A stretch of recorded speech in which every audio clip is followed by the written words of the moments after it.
Assalamualaikum warahmatullahi wabarakatuh. Berjumpa lagi dengan saya Lukman Fauzi, calon guru penggerak angkatan 7 dari Kabupaten Tegal. Kali ini kita akan membahas tentang koneksi antar materi modul 1.4 tentang budaya positif. Pada modul 1.1 kita dikenalkan dengan filosofi Ki Hajar Dewantara, yaitu pendidikan menuntun segala kodrat yang ada pada anak-anak sesuai zamannya. Selanjutnya, modul 1.2, guru penggerak harus memiliki nilai-nilai dan peran dalam menumbuhkan sekolah maupun ekosistem pendidikan yang berpihak pada murid. Selanjutnya yaitu modul 1.3, paradigma inquiry apresiatif dengan tahapan bagja untuk mencapai visi mewujudkan profil belajar Pancasila. Dan yang terakhir adalah modul 1.4, bahwa peran guru penggerak dalam menggerakkan dan memotivasi warga sekolah agar memiliki, meyakini dan menerapkan visi atau nilai kebajikan yang disepakati sehingga tercipta budaya positif. Salah satu pemikiran Ki Hajar Dewantara bahwa pendidikan adalah menuntun segala kodrat yang ada pada anak-anak agar mereka dapat mencapai keselamatan dan kebahagiaan yang setinggi-tingginya, baik sebagai manusia maupun sebagai anggota masyarakat. Dalam trilogi KHD ing ngarsa sung tulodo ing madya mangunkarsa tuturi handayani, seorang guru harus mampu memberikan contoh, memberikan semangat dan menuntun anak didiknya. Selanjutnya adalah nilai guru penggerak. Yang pertama adalah mandiri, yang kedua reflektif, kolaboratif, inovatif, serta berpihak pada murid. Seorang guru penggerak harus mampu menjadi pemimpin pelajaran, mendorong kolaborasi dan menggerakkan komunitas, menjadi coach bagi teman sejawat, mewujudkan kepemimpinan peserta didik yang mandiri. Visi saya sebagai guru penggerak yaitu menciptakan generasi yang mandiri, berakhlakul karimah, berprestasi dan berteknologi dengan mengedepankan nilai-nilai religius, pendidikan karakter, dan budaya bangsa. Untuk mencapai visi sekolah, kita harus mampu mengembangkan segala potensi dan kekuatan yang dimiliki murid dan stakeholder sekolah. Salah satunya dengan mengembangkan budaya positif. Salah satu yang harus kita pelajari untuk menciptakan budaya positif di sekolah yang pertama adalah disiplin positif. Disiplin positif adalah proses pembelajaran. Disiplin positif merupakan pendekatan mendidik anak untuk melakukan kontrol diri dan pembentukan kepercayaan diri, sehingga berperilaku dengan mengacu pada nilai-nilai kebajikan universal dan memiliki motivasi intrinsik, bukan ekstrinsik. Yang kedua, kita harus mempelajari teori motivasi.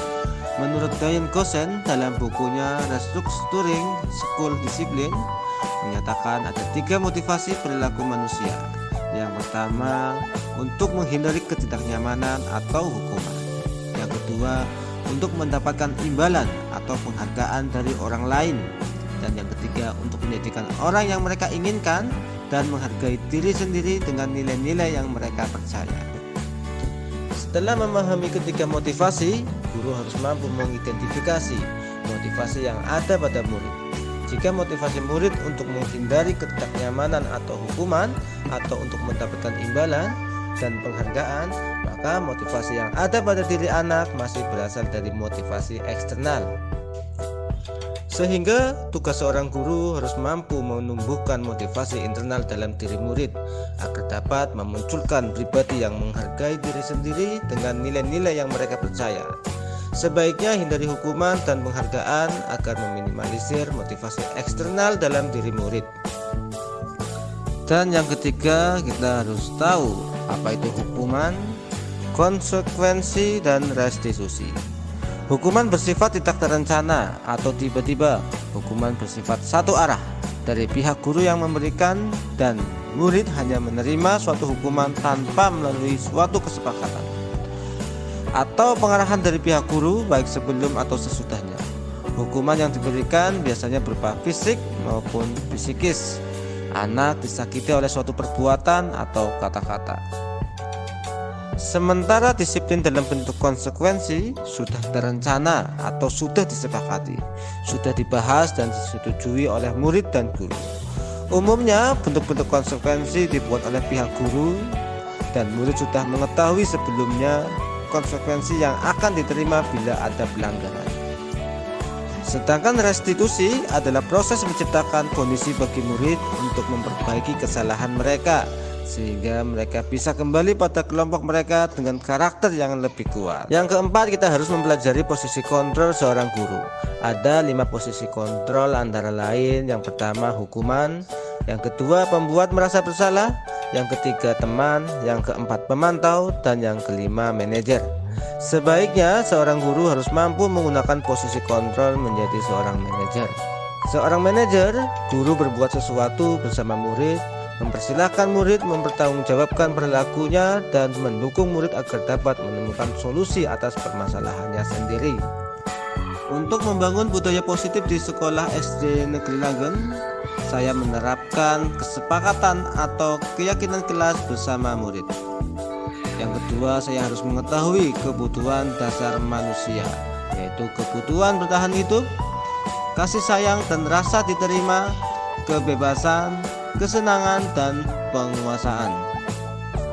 Yang ketiga, saya menerapkan disiplin positif, bukan hukuman. Dan yang keempat adalah saya mempraktikkan segitiga restitusi jika ada peserta didik yang melanggar keyakinan atau kesepakatan kelas yang sudah disepakati bersama-sama. Saya yakin dengan menjalankan budaya positif di sekolah, maka akan mempermudah tujuan pendidikan nasional sesuai pemikiran Ki Hajar Dewantoro. Tentunya melalui nilai dan peran seorang guru agar tujuan dari visi sekolah, yaitu menciptakan generasi yang mandiri, berakhlakul karimah, berprestasi dan berteknologi dengan mengedepankan nilai-nilai religius, pendidikan karakter, dan budaya bangsa dapat tercapai dengan baik.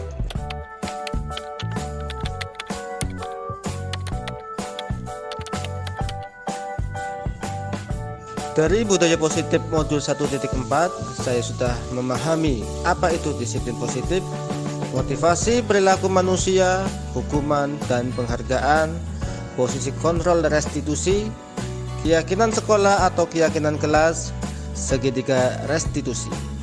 Selanjutnya saya wujudkan dalam tindakan, saya imbaskan ke teman sejawat di sekolah.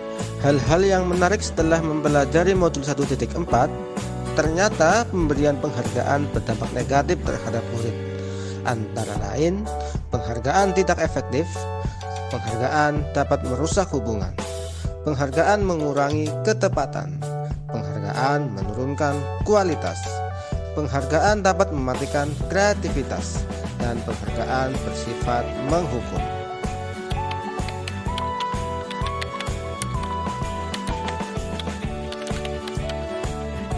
Setelah mempelajari tentang budaya positif, perubahan yang saya lakukan adalah menyadari bahwa menghukum murid adalah tindakan yang kurang baik.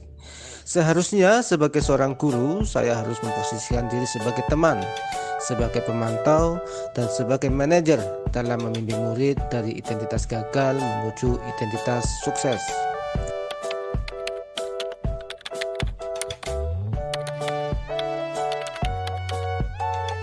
Pengalaman yang pernah saya alami adalah ternyata menerapkan segitiga restitusi membuat anak menyadari kesalahannya, mampu melakukan sesuatu sesuai dengan nilai-nilai yang mereka yakini. Pengalaman yang pernah saya alami adalah ternyata menerapkan segitiga restitusi membuat anak menyadari kesalahannya, mampu melakukan sesuatu sesuai dengan nilai-nilai yang mereka yakini.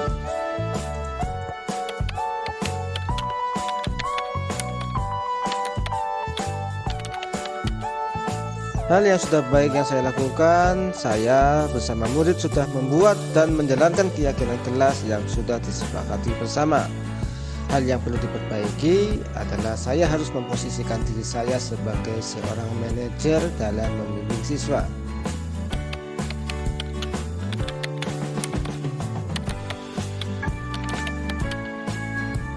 Sebelum mempelajari modul 1.4 tentang budaya positif, saya sering memberikan hukuman kepada murid yang melanggar aturan kelas.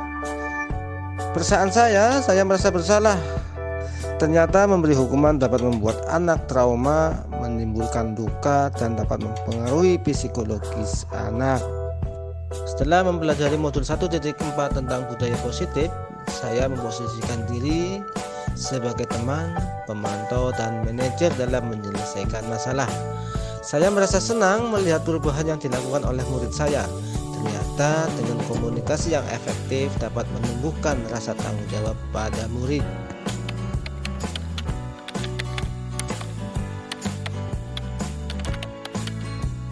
Sebelum mempelajari modul 1.4 tentang budaya positif, saya pernah menerapkan segitiga restitusi.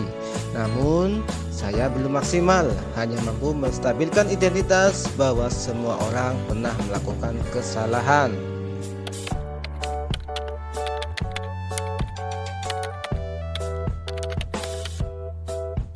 Menurut saya, hal lain yang harus dipelajari adalah peran orang tua dalam melaksanakan budaya positif. Karena dalam melaksanakan budaya positif butuh kolaborasi antar warga sekolah dan orang tua agar menjadi kebiasaan saat berada di lingkungan sekolah juga di lingkungan rumah. Demikian yang bisa saya sampaikan. Saya akhiri, wabil taufik wal hidayah. Wassalamualaikum warahmatullahi wabarakatuh. Salam guru hebat.